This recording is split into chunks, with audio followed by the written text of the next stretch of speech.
Assalamualaikum warahmatullahi wabarakatuh. Alhamdulillahirrahmanirrahim. Wassalatu wassalamu ala asyrofil anbiya'i wal mursalin wa ala alihi washabihi ajma'in. Amma ba'du. Yang terhormat Ibu Kepala Sekolah SMPN 2 Minangkabau, yang saya hormati Bapak Ibu sekalian yang bisa hadir pada kesempatan pagi ini, yaitu dalam acara penyata definisi budaya positif di SMP Negeri 2 Minangkabau. Puji syukur kita panjatkan kehadirat Allah Subhanahu wa Ta'ala yang telah memberi kita kesehatan jasmani dan rohani sehingga kita dapat bertetap muka pada kesempatan pagi hari ini, yaitu di ruangan ini di kantor SMP 2 Minangkabau. Salam kita salam dari Nabi yang agung, kejadian Nabi kita Nabi Muhammad Shallallahu Alaihi Wasallam. Semoga senantiasa kita dapat sabarnya di Allah kiamat nanti. Amin ya rabbal alamin. Bapak Ibu hadirin sekalian, perkenalkan saya di sini membawa acara akan membacakan susunan acara pada pagi hari ini. Yang pertama yaitu pembukaan, yang kedua sambutan dari Ibu Kepala Sekolah SMPN 2 Minangkabau, yang ketiga yaitu penutup. Setelah penutup akan dilanjutkan yaitu dengan materi yang akan disampaikan oleh Bapak Ahmad J. Oktiani. Baik Bapak Ibu sekalian, untuk menyingkat waktu, marilah kita buka acara pada hari ini dengan membaca basmalah. Bismillahirrahmanirrahim. Untuk acara yang kedua yaitu sambutan. Sambutan yang pertama yaitu disampaikan oleh Ibu Dwi Endang Oktaviani selaku Kepala Sekolah SMPN 2 Minangkabau. Kepada Ibu Dwi Endang Oktaviani dipersilakan. Assalamualaikum warahmatullahi wabarakatuh. Syukur kita panjatkan kepada Allah Subhanahu wa Ta'ala, kita bisa berkumpul di sini di kantor guru SMPN 2 Minangkabau dalam rangka berbagi praktik baik oleh Pak Ahmad Zul Oktiandi sebagai peserta CGP, sebagai salah satu peserta CGP di angkatan 11. Pak Adi mau berbagi praktik baik mengenai budaya positif sebagai aksi nyatanya untuk bisa digalakkan di SMPN 2 Minangkabau. Saya ucapkan terima kasih kepada Pak Adi karena mau berbagi praktik baik kepada kami Dewan Guru di SMPN 2 Minangkabau, dan semoga bisa menularkan ilmu-ilmu lainnya setelah nanti menjadi CGP. Saya harapkan untuk memberikan efek positif dulu bagi guru-guru di sekolah SMPN 2 Minangkabau, baru menularkan ilmunya di tempat lain. Sebelum ke tempat lain harus bagi ilmunya dahulu di sekolah kita ya, di SMP 2 Minangkabau ya. Untuk hemat waktu untuk berjalannya acara selanjutnya, saya mohon perhatian dari Bapak Ibu untuk bisa menerima ilmu yang ditransferkan oleh Pak Adi. Ya Bapak Ibu ya. Ya Bapak Ibu. Baik, sudah pada siap untuk menerima materi dari Pak Adi. Saya cukupkan sampai di sini. Wassalamualaikum warahmatullahi wabarakatuh.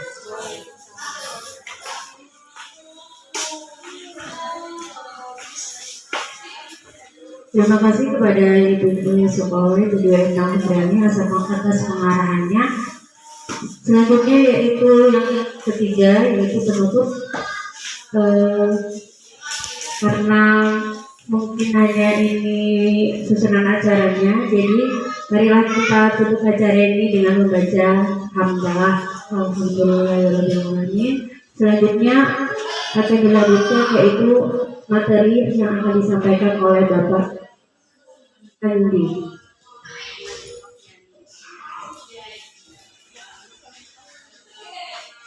Terima kasih Bu Moderator. Mohon izin Bu Kepala Sekolah untuk sedikit eh,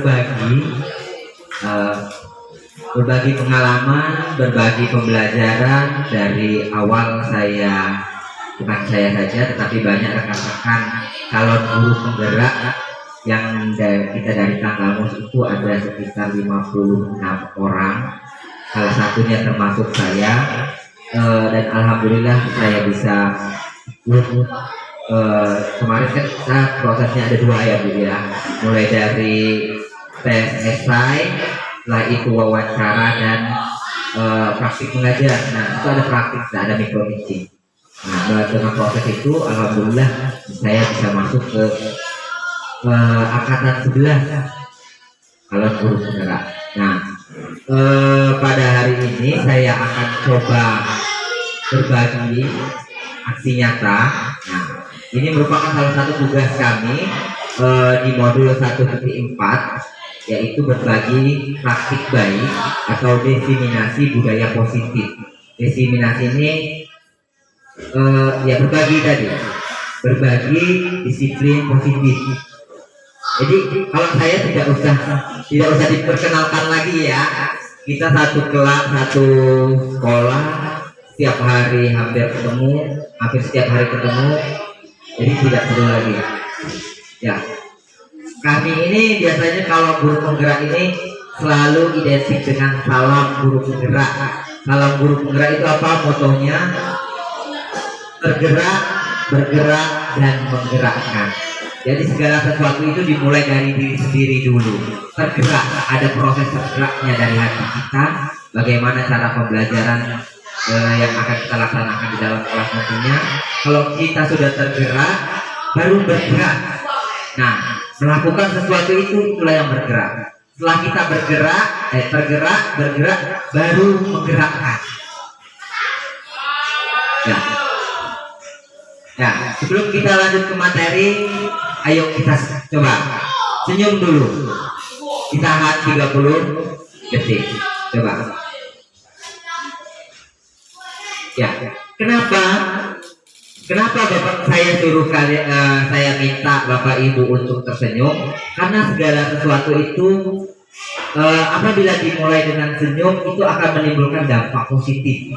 Jadi segala sesuatu itu kalau kita sampaikan dengan ramah, dengan cara yang baik, akan memiliki efek yang positif. Berbeda dengan tadi ya kalau yang kita marah-marah gitu kan di dalam kelas, efeknya aura-aura negatif itu selalu keluar. Mulai dari anak banyak yang menentang, ya, anaknya malas belajar, itu.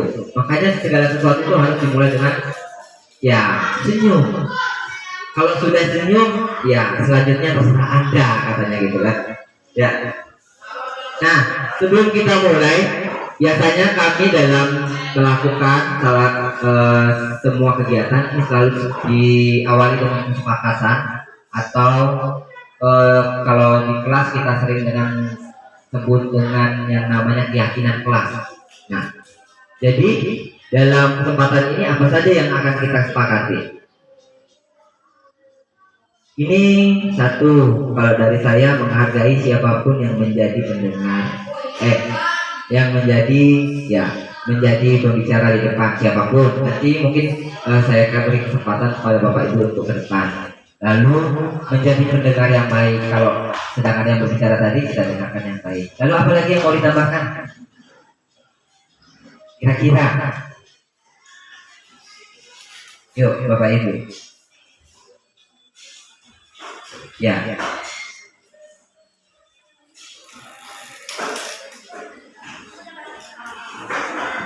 Nah, iya, hal ini benar kata Ibu Muna, hal ini harus selalu kita terapkan di dalam kelas. Jadi kita saja di dalam forum ini kadang nggak ada yang mau untuk mengungkapkan pendapatnya, bagaimana anak kita di kelasnya nantinya. Ya, jadi mungkin sama 11-12. Jadi dibiasakan untuk berpendapat. Anak ini diminta untuk berpendapat karena hakikatnya menurut Ki Hajar Dewantara itu pendidikan itu menghamba kepada anak, ya. Jadi menghamba dalam tanda kutip, fokus pembelajaran itu Tujuan pembelajaran itu adalah murid, murid, dan murid. Nah, ya sudah. Nih, pada bagian awal disiplin positif, nih, seorang guru yang baik harus memiliki kemampuan dalam mewujudkan budaya positif di sekolah. Budaya positif tersebut dapat dijalankan dengan menerapkan konsep-konsep inti seperti yang pertama disiplin positif, yang kedua motivasi perilaku manusia, nanti kita bahas satu-satu, yang ketiga keyakinan sekolah atau keyakinan kelas, yang keempat kebutuhan dasar manusia, yang kelima posisi kontrol restitusi, yang keenam segitiga restitusi. Ini yang akan kita bahas hari ini, ada 6 macam. Nah, pada disiplin positif ini merupakan satu cara penerapan disiplin yang mengajarkan anak bertanggung jawab dan menumbuhkan kesadaran diri berdasarkan nilai-nilai kebajikan. Jadi anak ini kita tuntut, ya kita ajarkan untuk bisa menerapkan nilai-nilai kebajikan. Nilai kebajikan itu kan banyak, mulai dari bertanggung jawab, jujur, terus apa lagi? Ada apa lagi? Nilai-nilai kebajikan. Ya, disiplin. Ya, segala perbuatan baik itu merupakan kebajikan. Nah, itu tadi. Jadi tugas kita menyadarkan siswa untuk bisa mendapatkan dan melakukan itu. Kita harus bisa menumbuhkan kesadaran mereka untuk menanamkan nilai-nilai kebajikan. Selanjutnya, dalam disiplin positif ini lebih ke arah disiplin diri. Dalam mengontrol diri, dapat mengontrol diri dalam melakukan segala tindakan. Jadi yang kita minta dalam pembelajaran, anak ini ada motivasi intrinsik di sana. Motivasi dari diri sendiri, dari diri siswa itu. Bukan anak itu semata-mata mau belajar, mau sekolah karena ada motivasi dari luar. Karena efeknya, kalau ada motivasi dari luar, efeknya itu nggak lama, cuma sementara. Kalau ada motivasi dari dalam diri dia sendiri, efeknya itu akan bertahan dan akan selalu tertanam pada dirinya. Nanti ada pembahasan tentang sifat dasar manusia tadi. Nanti kita bahas lebih dalam ke sana. Nah, dalam disiplin positif dapat membuat murid memahami dan menyadari, ini tadi yang saya jelaskan, berdasarkan motivasi internal, bukan akibat paksaan, ujian, atau hukuman. Jadi yang saya jelaskan tadi, kalau berdasarkan paksaan, ujian, atau hukuman, ini motivasinya dari luar. Kalau motivasi itu datang dari luar, dia tidak akan bertahan lama. Motivasinya anak belajar karena ada bapak galak. Pada saat bapak galak itu tidak sekolah, tindakan anak tetap kembali lagi ke semula, nakal. Anak mau masuk kelas karena digiring pakai lampu. Motivasinya karena takut dari luar. Jadi pada saat guru yang sering bawa bambu tadi tidak sekolah, kelakuan anak itu ya balik lagi ke sekolah. Oh bapak si A nggak masuk, tidak ada yang ditakuti, dan bukan karena tidak ada kesadaran dari diri mereka sendiri. Jadi yang lebih bagus itu adalah motivasi dari diri anak itu sendiri. Nah, tugas kita untuk memunculkan itu bagaimana caranya nanti. Lalu hubungannya ini dengan 6 karakter dalam profil Pancasila. Yang pertama itu apa? Beriman, bertakwa kepada Tuhan Yang Maha Esa dan berakhlak mulia. Lalu ada mandiri, ada berkebinekaan global, bergotong royong, kreatif, bernalar kritis, Nah, kebajikan-kebajikan universal itu ini tercakup dan dirangkum dalam, kalau di dalam pembelajaran ini masuk ke dalam profil Pancasila. Mereka menghargai, misalnya kan, menghargai sesama, menghargai guru pada saat di kelas, itu masuknya ke bagian beriman dan bertakwa. Dan nah, bagian bawah berakhlak mulia.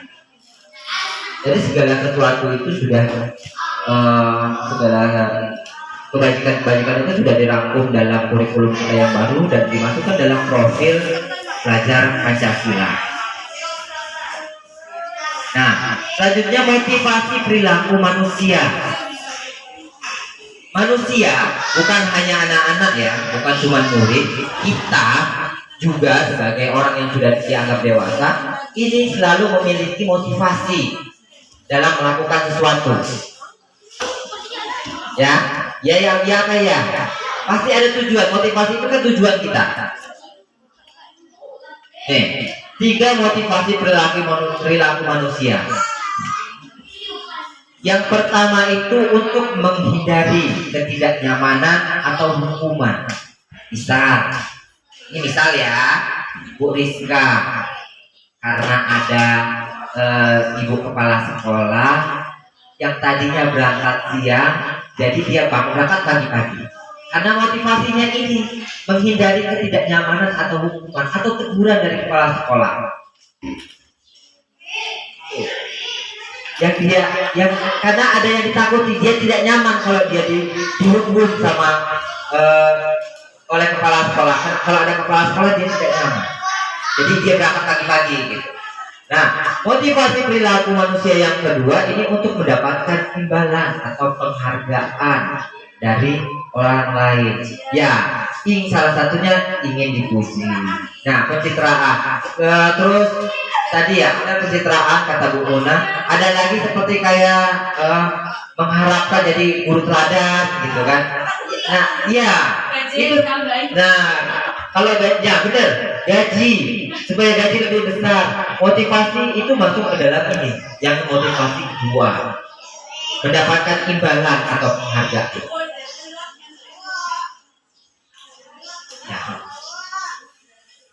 Yang ketiga, motivasi perilaku manusia itu untuk menjadi orang yang mereka inginkan dan menghargai diri sendiri dengan nilai-nilai yang mereka percaya. Jadi ini dari diri sendiri. Jadi dari ketiga motivasi perilaku manusia ini kira-kira kita masuk yang mana, Bapak Ibu? Kita selama ini masuk yang mana?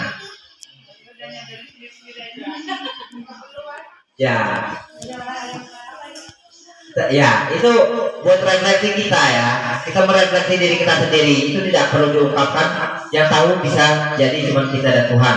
Jadi seharusnya motivasi yang memang yang bagus, yang lebih baik ini yang ketiga. Ya, untuk menjadi orang yang mereka inginkan. Apa sih yang kita inginkan sebenarnya?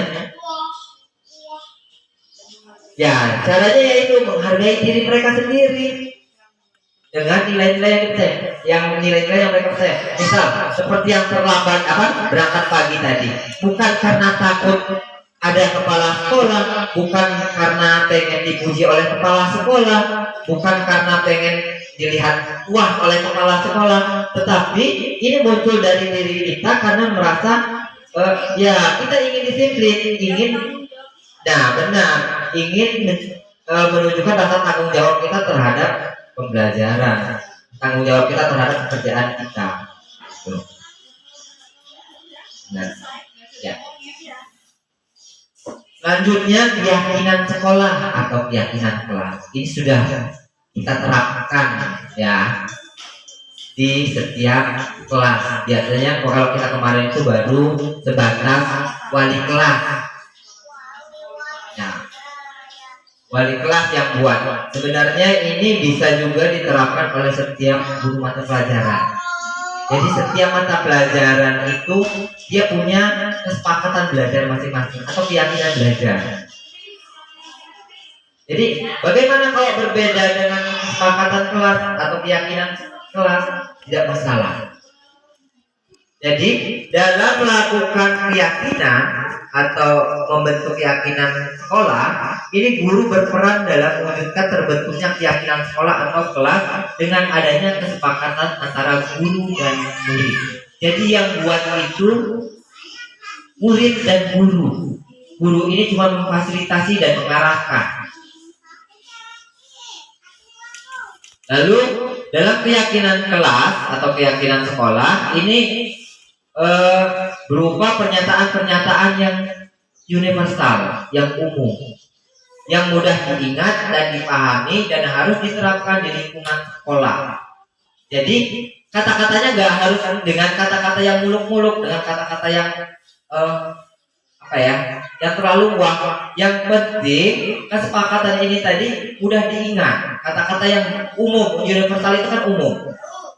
Seperti salah satunya apa yang sering saya gunakan, menghargai, saling menghargai di dalam kelas. Jadi saling menghargai itu siapa yang dihargai? Siapapun yang ada di dalam kelas itu dihargai. Caranya seperti apa menghargai? Kalau ada guru misalnya, itu sudah penjabarannya ya.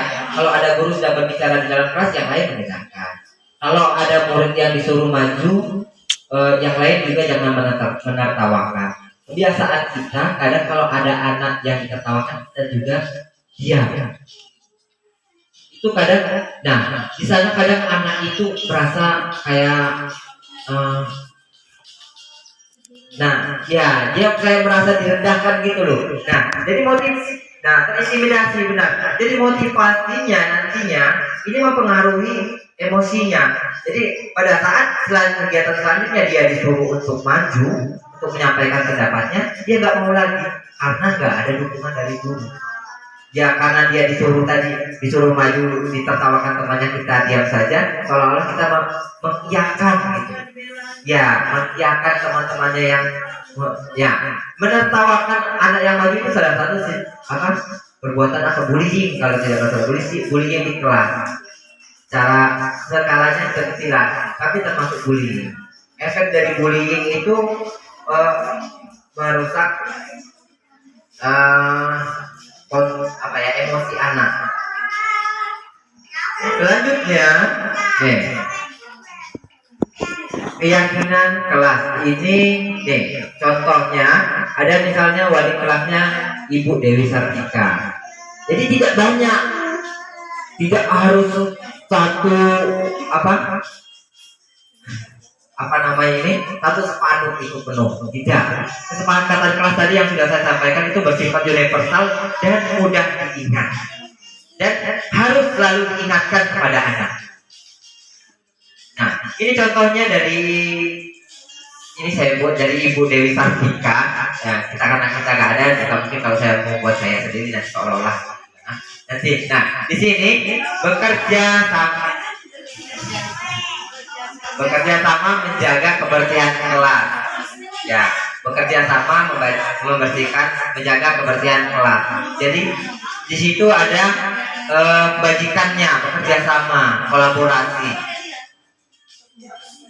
saling peduli, menghargai dan membantu sesama, menjaga dan meletakkan barang sesuai pada tempatnya. Ini contohnya kalau buku.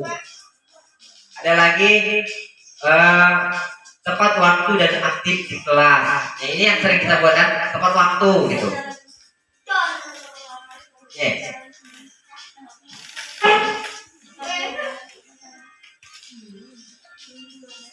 Sebenarnya ada ice breaking, tapi cuma kita orang berapa, jadi gak usah ya.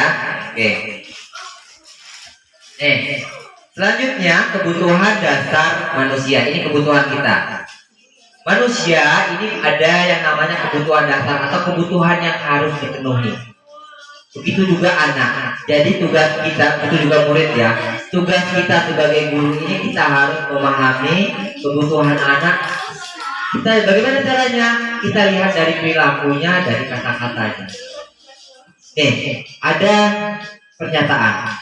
Ketika seorang murid melakukan suatu perbuatan yang bertentangan dengan nilai-nilai kebajikan atau melanggar peraturan, hal itu sebenarnya dikarenakan mereka gagal memenuhi kebutuhan dasar mereka.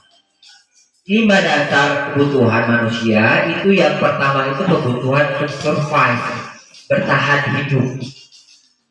Yang kedua itu anak itu manusia itu ingin disayang dan ingin diterima. Hanya kadang ada yang kita sering butuh perhatian segala macam. Jadi mereka mengungkapkannya dengan cara apa? Nakal kadang. Yang kita anggap nakal itu melakukan sesuatu yang melanggar peraturan.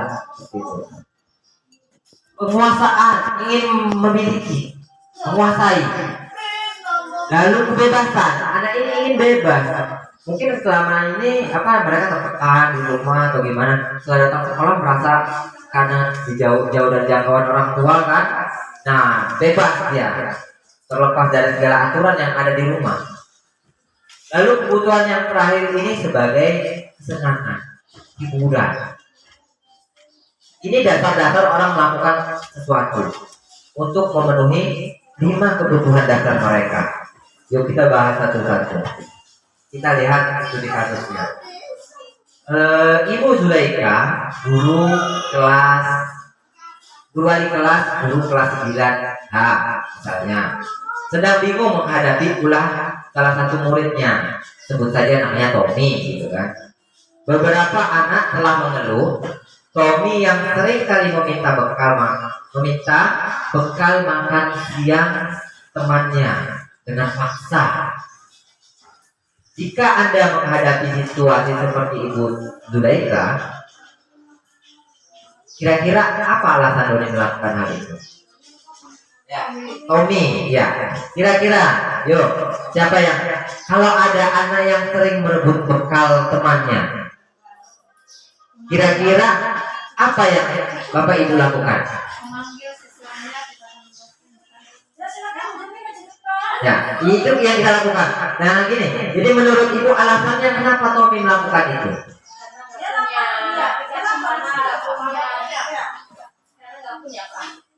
Salah satunya tadi tidak punya. Ada lagi tadi lapar. Nah, biasa memaksakan kehendak. Nah, ya. Nah, kalau yang Ibu kepala sekolah tadi sampaikan itu berarti dia kebutuhannya yang ingin dipenuhi apa? Di antara 5 tadi. Penguasaan. Kekuasaan. Karena anak tersebut pengen berpuasa di sekolah seperti itu. Ya, penguasaan. Tapi kalau yang disampaikan oleh Bu Fitri tadi dia survive ya, bertahan hidup karena dia lapar. Bisa jadi dari rumah dia nggak bawa atau nggak sarapan, bisa jadi. Ya, makanya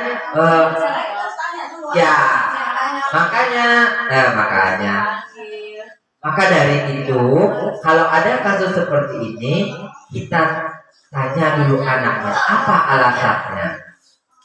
Jadi bisa jadi anak itu butuh survive, butuh kehidupan, sudah sekian hari nggak makan, bisa jadi kan di rumah nggak dikasih makan karena ikut ibu kota, ibu tiri kan bisa seperti itu kan, bisa jadi kan, bisa jadi juga karena penguasaan, karena sudah kebiasaan, bisa jadi juga untuk kesenangan.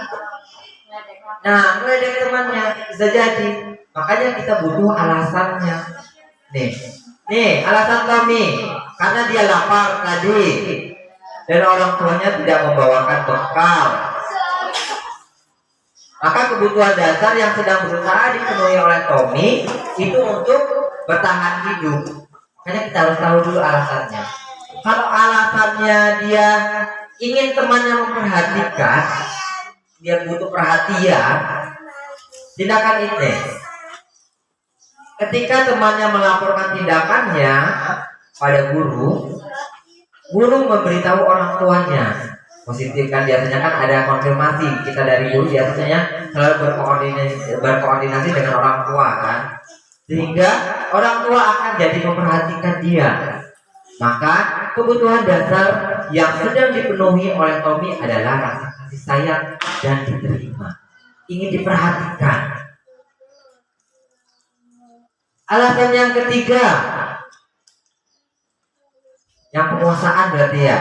Karena temannya jadi takut dan dia dengan dia dan menuruti keinginannya, maka sebetulnya Tommy sedang berusaha untuk memenuhi kebutuhan dasarnya, yaitu kekuasaan, membuat orang takut, menguasai. Nah, lalu kalau alasannya dia merasa bosan, dengan bekal makanannya yang ada yang dia bawa dari rumah gitu kan, pokoknya misalnya dadar dok aja gitu kan, dadar telur aja, ya telur. Nah, kebutuhan dasarnya itu tadi, dia ingin bebas, ingin merasakan sesuatu yang lain gitu. Kalau alasan yang kelima, dia ini ingin memenuhi kebutuhan dasar sebagai kesenangan. Alasannya apa? Dia senang aja katanya. Merasa senang kalau melihat temannya kesal, temannya nangis.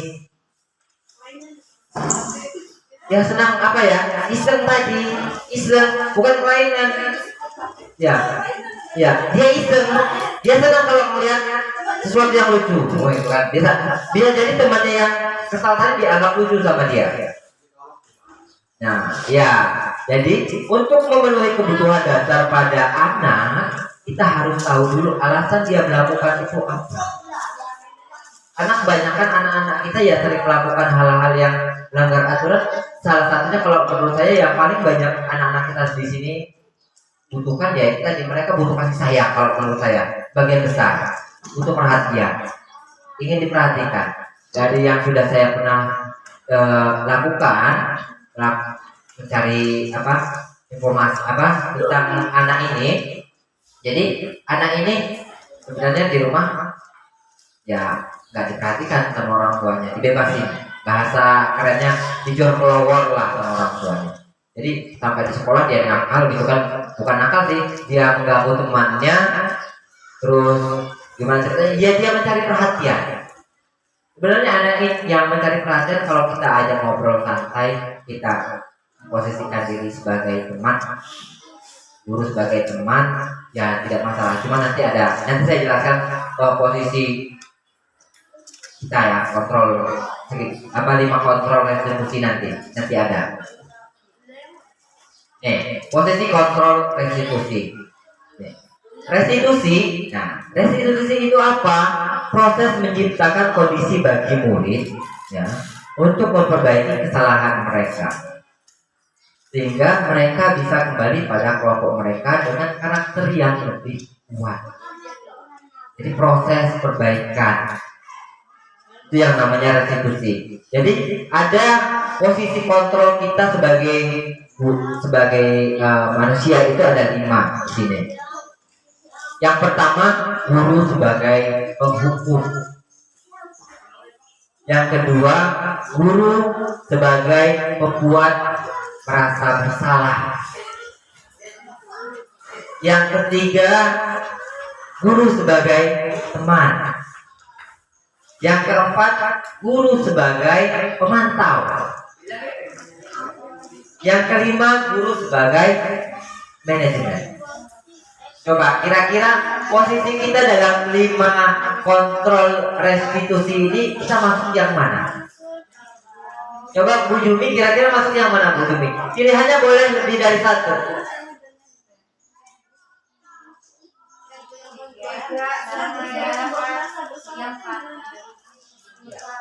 Ya. Kalau guru sebagai penghukum, kerjaannya kalau ada anak yang salah melakukan perbuatan kesalahan di dalam kelas atau melanggar kesepakatan atau peraturan, selalu dihukum. Marah-marah. Iya, ini posisi kita sebagai guru loh. Ya, salah, push up, gitu. Nah, dari lapangan. Ya, menjak anak, menyalahkan anak. Kalau guru membuat rasa bersalah kepada anak, ya, jadi ya kita jadi ayolah Ya ini, masa nggak kasihan sama ibu? Ibu udah capek-capek jelasin gitu kan, bapak udah capek-capek jelasin, udah jerit-jerit suara ibu bapak habis misalnya kan, kalau orang kok ribut aja, bantulah ibu gitu kan, nggak kasihan apa sama ibu. Nah itu posisi kita sebagai membuat rasa bersalah. Ya, tetapi dengan membuat anak merasa bersalah, kita menyadarkan anak tapi membuat anak merasa bersalah. Ya tadi, tak kasihan apa sama bapak gitu kan, bapak udah capek-capek ajar, suara bapak sampai habis, terus kamu orang nggak mau dengerin gitu kan, anak ribut sendiri, kita buat itu. Ya, itu membuat anak merasa bersalah. Ya. Lalu guru sebagai teman, guru ini sebagai teman. Apa? Ya biasalah, dianggap kayak teman sebaya. Jadi anak ini ya, anak itu sering curhat sama kita, sama guru. Gitu. Kalau guru sebagai pemantau, misalnya, ya dia guru ini bekerja atau melakukan tugasnya sesuai dengan peraturan, sesuai dengan konsekuensi yang ada. Misalnya anak telat, ya anak terlambat masuk kelas. Ya seperti ini, di mukanya datar aja, tahu konsekuensinya. Kesepakatan kelas yang sudah kita sepakati apa? Tahu pak, gitu kan? Apa coba? Nggak boleh istirahat lebih awal gitu. Jadi kalau temannya istirahat, dia nggak istirahat, dia melanjutkan pelajarannya misalnya.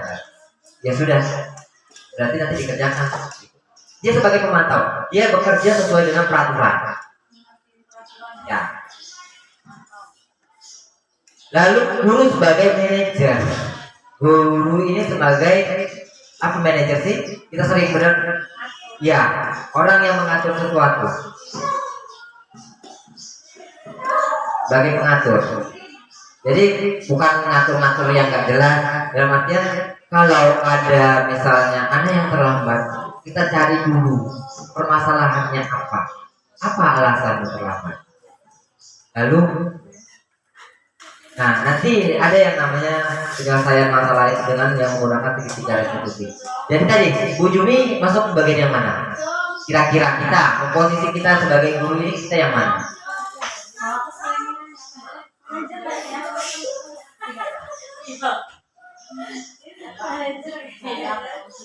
Yang sering kita lakukan. Kolaborasi dari lima pernah kita lakukan semua. Ya. Ini, ya sebenarnya guru itu yang ideal itu adalah sebagai manajer, benar. Jadi dia memahami kebutuhan siswa, kebutuhan anak. Jadi apa segala sesuatunya itu lebih berpihak kepada anak tadi. Tapi kalau guru sebagai penghukum, dia tidak pandang bulu. Jadi dalam artian kalau dia salah harus dihukum. Sedangkan anak ini ya yang namanya hukuman itu kadang yang namanya hukum ya ini menyakiti, tidak hanya fisik ataupun psikologi. Jadi kalau anak merasa tersakiti, tujuan pembelajaran kita tidak tercapai tadi karena tujuan pembelajaran kita tadi kan memanusiakan manusia, kata Ki Hajar Dewantara. Ya bagaimana cara kita memanusiakan manusia? Ya itu tadi dengan melakukan proses pembelajaran yang berpihak kepada murid dan murid lagi, semuanya murid. Kita ini cuma hamba, dalam bahasa kasarnya kita ini cuma membantu untuk mencerdaskan murid. Lalu kalau yang membuat merasa bersalah, ini saya dulu juga sering melakukan ini, dan mungkin ibu-ibu, bapak dan bapak-bapak juga pernah melakukan ini. Jadi efeknya sebenarnya kalau memang ada efek ya, kadang-kadang langsung diam kalau kita seperti itu. Tapi efeknya kalau terus-menerus diberikan, anak ini kayak di psikologinya kayak merasa tertekan juga. Ya gimana ya gitu kan, tertekan dia kalau lama-lama seperti itu. Lalu pada yang guru sebagai teman ini ya gimana ya, efek sebagai teman kadang guru ini tidak dihormati ujung-ujungnya. Alah Bu, kita teman. Nah itu, alah Pak, gimana? Kita semalam itu kan harus nongkrong bareng. Ya, walaupun kita sebagai teman harusnya ada batasan di situ. Lalu pemantau. Nah, pemantau ini sebenarnya ada apa ya? Dia masih motivasinya masih dari ekstrinsik, dari luar, dari nggak sadar, bukan dari ekstrinsik. Jadi yang lebih tepat itu ya sebagai manajer. Nih, 5 posisi kontrol ini. Motivasinya, guru melakukan. Kalau dia sebagai penghukum, menghardik, menunjuk, menyakiti, menyindir, biasanya kan. Atau kalau membuat rasa bersalah, tadi dia berceramah kelakuannya. Ya, seharusnya nggak seperti itu sih. Sewa benar ibu lo sama dirinya. Sewa benar bapak. Sebenarnya dirimu bisa loh. Nah, itu merasa gimana ya? Ada perasaan gimana nanti di anak itu? Ya, lalu guru sebagai teman membuat alasan-alasan ya untuk muridnya, karena teman tadi kadang anaknya dibela. Kalau misalnya anaknya sedang ada melakukan kesalahan, ya sudahlah gampang nanti bapak bantu gitu, atau teman. Nah, toh teman tapi nggak disebutkan. Nah, gampang lah nanti bapak bantu gitu. Kalau dia sebagai pemantau, dia menghitung dan mengukur untung ruginya. Jadi apa ya?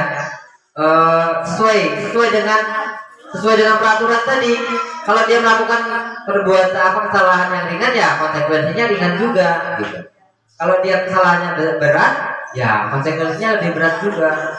Sedangkan guru sebagai manajer, dia melakukan pertanyaan-pertanyaan yang intinya dia menyelesaikan masalah sebenarnya. Kenapa sih? Nah tadi anak melakukan segala sesuatu perbuatan ini kan biasanya kan ada dasarnya. Seperti terlambat, ada alasannya. Entah kalau sudah setiap hari bisa jadi tadi, walaupun sudah setiap hari, kenapa alasannya? Kita harus cari dulu alasannya. Nih, banyak contoh-contohnya. Nanti kalau pengen materinya boleh saya share, kalau enggak juga. Yang posisi kontrol tadi Siap Bu, nanti saya printkan lah, nanti kita apa di sampel atau gimana gitu ya Bu ya. Oke. bisa memilah orang dulu kan. Ya. Saya sebaiknya jadi guru yang seperti apa? Benar. Yang ini ya Bu ya, posisi kontrol tadi ya. Ya. Maaf.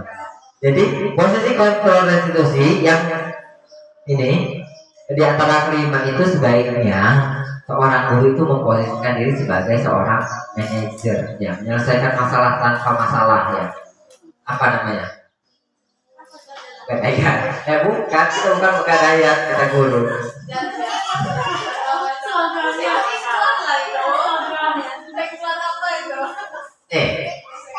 Posisi kontrol restitusi. Sebagai manajer, guru dapat berbuat sesuatu bersama murid, mempersilahkan murid bertanggung jawab dan mendukung murid agar dapat menemukan solusinya. Jadi solusi itu biasanya bukan dari guru. Guru itu cuma membimbing saja. Lalu posisi kontrol, selain itu posisi manajer mengacu pada restitusi yang dapat menjadikan murid sebagai manajer bagi dirinya sendiri sehingga dapat terciptanya identitas positif pada diri murid. Jadi kalau ada murid yang kalah jangan dimarah-marah, diselesaikan dengan restitusi. Tapi ini ya, kita sering pembelajaran sekarang itu miskonsepsi. Tidak semua masalah itu bisa diselesaikan dengan restitusi, tergantung dari berat atau tidaknya pelanggaran yang dilakukan oleh anak. Jadi kalau masalahnya masih ringan bisa melakukannya dengan restitusi. Tapi kalau dia sudah berat, ya kita bisa panggil orang tua, bisa memanggil yang berwajib. Gitu. Caranya dengan menggunakan itu tadi segitiga restitusi. Tahapan dalam segitiga restitusi ini ada tiga tahapan. Yang pertama itu menstabilkan identitas, yang kedua validasi tindakan yang salah, yang ketiga menanyakan keyakinan yang sudah disepakati bersama. Nih, bentuknya segitiga dan saling berhubungan. Lalu apakah segitiga restitusi ini harus berurutan? Kalau masalahnya agak berat, ya. Tetapi makanya tadi melihat dari permasalahannya, kita tidak harus melewati tahap-tahapan ini semua. Kita bisa saja langsung menanyakan keyakinan kepadanya. Tahu keyakinan kelas kita apa? Bisa. Jadi tidak semua harus urut pakai segitiga restitusi. Benar kata Bu Pinin tadi, tidak harus urut. Melihat tingkat keurgenan dari masalahnya. Pada tahapan menstabilkan identitas, ini dilakukan berdasarkan prinsip bahwa anak itu membuat kesalahan adalah bagian dari proses pembelajaran. Jadi kalau anak berbuat salah itu wajar. Jadi yang nantinya akan menggeser identitas gagalnya mereka itu menjadi identitas sukses. Jadi untuk mengidentifikasi dan menstabilkan identitas ini ada berbagai macam pertanyaan yang bisa kita gunakan. Tadi salah satunya, wajar sih kalau diri ini berbuat salah itu wajar, hal yang manusiawi, gak ada manusia yang sempurna, gitu kan? Iya, untuk menstabilkan dia. Lalu kita pasti bisa menyelesaikan masalah ini. Atau bapak atau ibu tidak tertarik siapa yang benar siapa yang salah, gitu kan? Jadi bapak lebih tertarik untuk menyelesaikan masalah ini. Ya, imbang. Kita sebagai menengah manajer tadi, manajer kan tidak memihak. Lalu ada pertanyaan lagi, kalau kamu menyalahkan dirimu sendiri terus menerus, apa kamu bersikap baik pada dirimu sendiri? Kadang kan anak itu kadang ada yang sering menyakiti diri sendiri, misalnya kayak apa gitu, kata-kata atau apa gitu. Ya, kalau di sini mungkin nggak ada, banyak itu. Cara dia menyalahkan diri sendiri itu ada. Ya.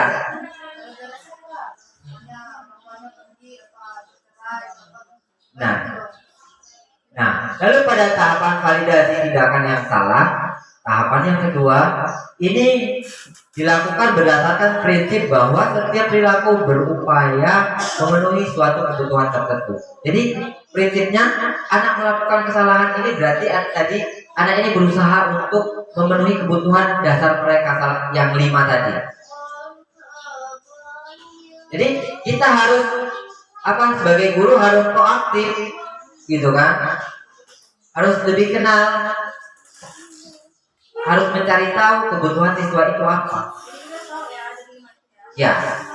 Ya, supaya bisa nanti kita menyelesaikan masalahnya. Benar. Nah, ini salah satunya bermacam-macam pertanyaannya. Salah satunya ini salah limpatnya ya, masalah satu. Yang pertama ini, kamu pasti punya alasan. Coba apa alasannya? Bapak mau dengar, misalnya gitu. Anak kan pasti cerita. Lalu, menurutmu kalau dirimu berbuat seperti ini, kira-kira ada untungnya nggak buat kamu? Nah, itu yang namanya restitusi di bagian validasi tindakan. Lalu, maukah kamu belajar cara lain yang nih?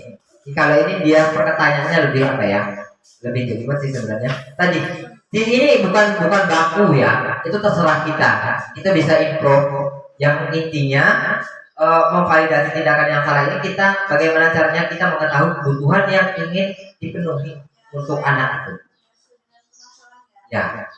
Setelah kita tahu kebutuhan anak yang harus dipenuhi, ini ada yang namanya kan menanyakan keyakinan atau kesepakatan yang sudah kita sepakati bersama.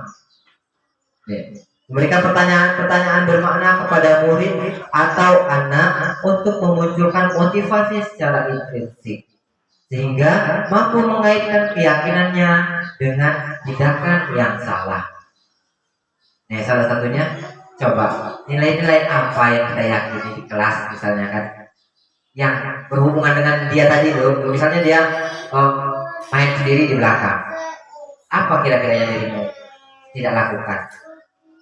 Hormati Pak misalnya, tuh berarti suka. Nah, di sana kita stabilkan lagi.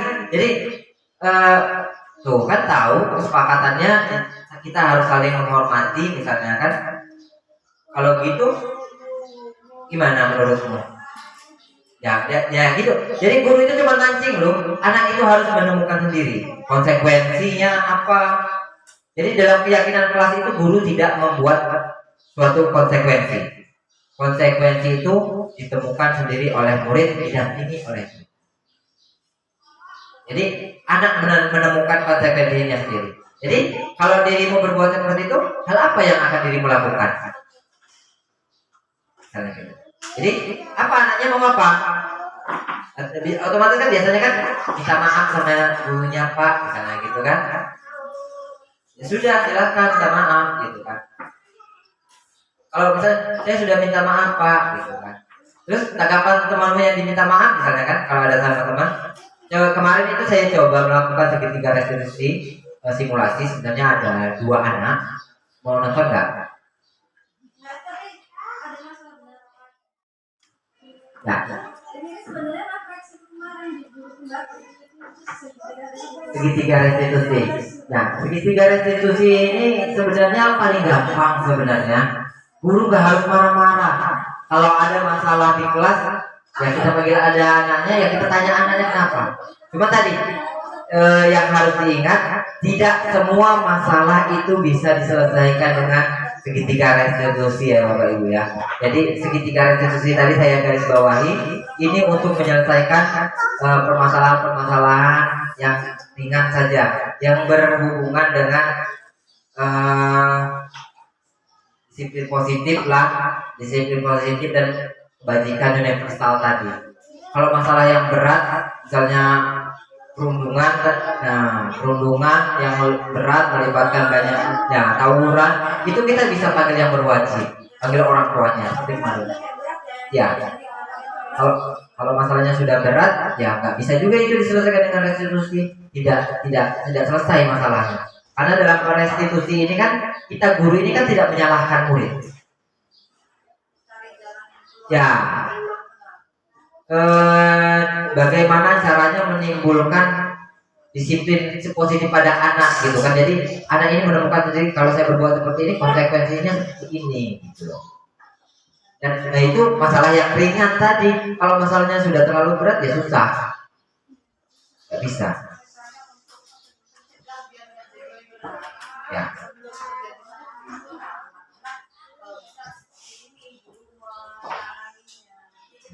Ya, pencegahan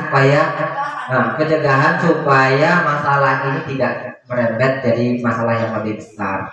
Makanya harus cepat diselesaikan, dan penyelesaiannya ya tadi dengan restitusi. Ya. Sampai di sini ada yang mau ditanyakan Bapak Ibu? Kalau yang lebih berat tadi kita bisa panggil orang tua. Ya, bisa panggil yang berwajib kalau memang sudah terlalu kelewatan.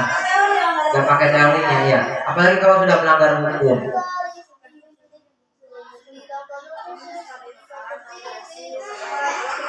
Ya, menanyakan keyakinan. Yang pertama itu menyetabilkan identitas, menanyakan masalahnya apa.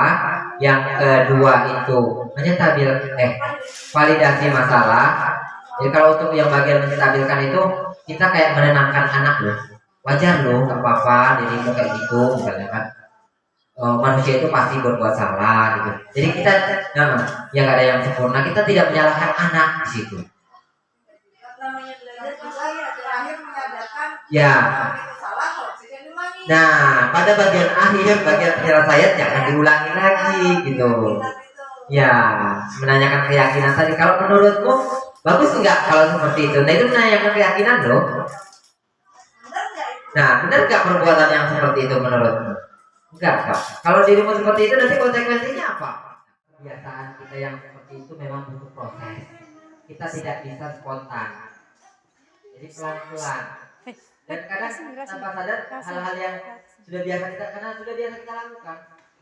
Jadi kalau yang dari saya dapat kemarin itu, misalkan saja dia mampu melakukan sesuatu yang baru saja, kita sebenarnya tidak boleh memberi, oh bagus ya, gitu. Sebenarnya nggak boleh. Ya, ya ujian nggak boleh. Cepat puas. Dan salah satunya cepat puas. Yang kedua, dia merasa apa bahagiaannya itu kayak direbut loh. Rasa kepuasan dirinya kayak merasa apa ya? Tapi memang tidak semua anak yang seperti itu tadi. Makanya kita harus memahami kebutuhan anak tadi. Jadi sebagian anak ini merasa bangga kalau dia bisa, ya. Jadi kalau kita katakan seperti itu, oh bagus ya, seolah-olah kebahagiaan dia bisa melakukan itu dirampas. Jadi caranya seperti apa? Dengan mengatakan pertanyaan-pertanyaan yang kata tugas sih sebenarnya kayak apa ya? Kakak bisa apa lagi selain ini? Nah gitu. Jadi dia termotivasi untuk melakukan hal yang lebih. Tapi kalau kita, oh bagus ya, gitu kan? Oh bagus bener, keren, gitu kan? Iya, itu mandek di sana dia anaknya itu. Karena, alah, cuma kayak gitu aja, gitu kan? Tapi kalau kita selain berhitung 1 tambah 1 hasilnya 2, kakak bisa apa lagi? Jadi secara ini dia memotivasi dirinya untuk bisa lebih belajar lagi gitu. Ada tindak lanjutnya ke depan. Ya selanjutnya jadi ada motivasi intrinsiknya dari dia. Tapi kalau kita putus dengan oh bagus pintar segala macam itu tadi, ya sudah cukup sampai di situ saja katanya itu. Itu jadi yang saya dapat kemarin. Bisa diterapkan, bisa juga ya bukan gini. Kita ambil tadi karena itu tidak semua ya. Jadi kita harus tahu kebutuhan anak. Kayak yang paham anak cuma kita kan. Anak kita memang ada sebagian anak, kalau anak saya yang ini dia lebih seperti apa ya, pengen menunjukkan pada orang tuanya bangga kalau dia bisa. Jadi oh saya udah bisa kayak gini loh, dia memang maunya dipuji. Jadi kalau anak memang mau dipuji ya kita puji, tapi yang tadi yang menambah inovasinya dia. Iya saya ini mau apa lagi kira-kira gitu. Ya besok berarti harus bisa ini loh gitu. Ya, jangan mentok di pujian. Ini sering juga bercerita, saya sudah ngaji udah sampai sah. Oh ya itu tadi. Ya, pengen diakuin, dia pengen diakuin. Udah iya. Ada lanjutannya, jangan diputus sampai di sana. Gitu. Ya. Ada yang ingin disampaikan Bapak Ibu setelah ini? Nanti kalau videonya kita berbagi saja, saya share di grup aja. Materi ini ada yang mau, kalau nggak usah. Cukup ya. Iya. Bisa mengirim untuk refleksi juga, selain untuk tugas, juga bagus juga materinya sebagai masukan kita. Kan kita yang berkecimpung dengan siswa. Jadi ini kayak tambahan motivasi lah atau tambahan masukan. Bagaimana sih cara ngadepin siswa itu sebenarnya? Gitu. Mungkin kita kemarin ada yang agak salah, tipe guru yang dari salah satu itu ada yang nggak pas, ya kita bisa pasin lagi gitu dengan adanya materi ini. Jadi nggak apa-apa di share aja Pak di grup gitu. Sambil dibaca-baca ya Bapak Ibu. Jadi mau dipilih yang mana lah gitu. Jadi tetap kalau kiranya bermanfaat, alhamdulillah ya. Kalau kiranya ya nggak ini, ya bisa diambil manfaatnya gitu loh kalau bermanfaat. Tapi kalau yang kiranya nggak bermanfaat ya nggak usah. Kalau cerita yang kita anggap bagus kita ambil. yang bermanfaat. Saya banyak yang pengetahuan barunya. Ya, cukup sampai di sini pertemuan kita pada kali ini. Mungkin selanjutnya bukan cuma sekali kita mengadakan kegiatan-kegiatan seperti ini, dan mungkin juga bisa dari teman-teman yang lain boleh. Jadi salah satu yang namanya berbagi praktik baik itu tidak harus seperti saya dalam arti ikut guru penggerak, enggak. Jadi dari pengalaman-pengalaman kita dari pengalaman kita ngajar, kita ingin bercerita dengan teman-teman masalah yang kita hadapi di sekolah, cara penyelesaiannya seperti apa itu boleh di-share. Jadi makanya kita kemarin punya komunitas ya Bu ya, komunitas sekolah. Fungsi komunitas itu untuk ini. Nah, berbagi. Nggak masalah, misalnya ada yang pernah berhasil menyelesaikan suatu masalah dengan anak, Ya. atau pernah anak yang bermasalah terus bisa kita selesaikan, atau pernah mengajar dengan metode apa, terus anak berhasil, Ya. tidak apa-apa. Sesuatu yang baik itu alangkah baiknya kalau dibagikan kepada orang lain. Sambil melatih public speakingnya. Ya. Supaya kita terbiasa. Kita biasa ngajar di dalam kelas.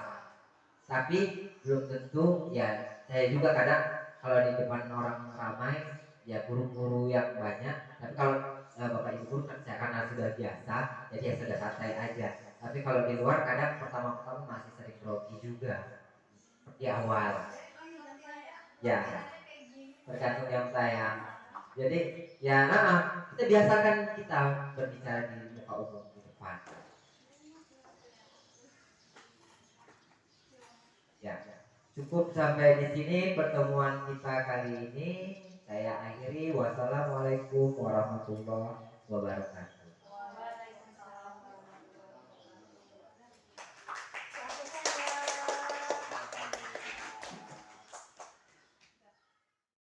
Terima kasih. Salam guru penggerak. Tergerak, bergerak, menggerakkan. Wassalamualaikum warahmatullahi wabarakatuh.